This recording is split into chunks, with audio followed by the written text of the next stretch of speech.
Poytaxtimizda o'tkazilgan tezkor tadbir davomida tovlamachilikda gumon qilinayotgan 3 nafar shaxs qo'lga olindi. Holat yuzasidan jinoyat ishi qo'zg'atildi, tergov harakatlari olib borilmoqda. Tafsilotlar navbatdagi lavhamizda.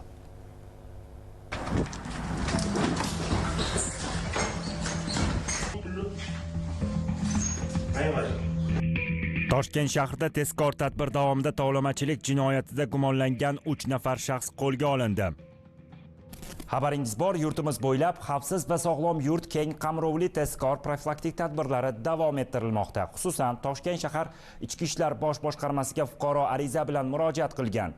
U o'z arizasida Yashnobod tumanida joylashgan mashina ijarasi bilan shug'ullanadigan mas'uliyat cheklangan jamiyatidan 3 kun muddatga ijara asosida avtomashina olganini bildirgan.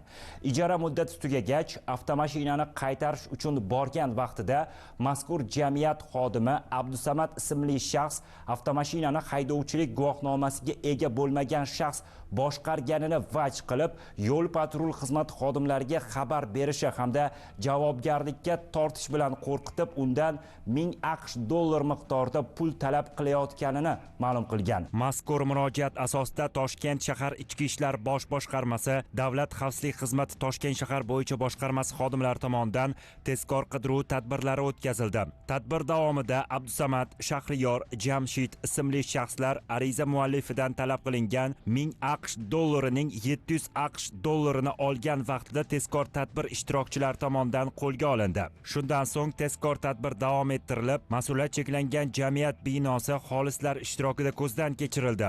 Ko'zdan kechirish jarayonida temir seyfdan bir dona Haytera rusumli ratsiya, bir dona pnevmatik pistolet, unga tegishli o'qlar aniqlanib, protsessual tartibda rasmiylashtirildi. Mazkur holat yuzasidan O'zbekiston Respublikasi Jinoyat kodeksining 165-moddasi bilan jinoyat ishi qo'zg'atilib, qamoqqa olish tarzidagi ehtiyot chorasi tanlangan.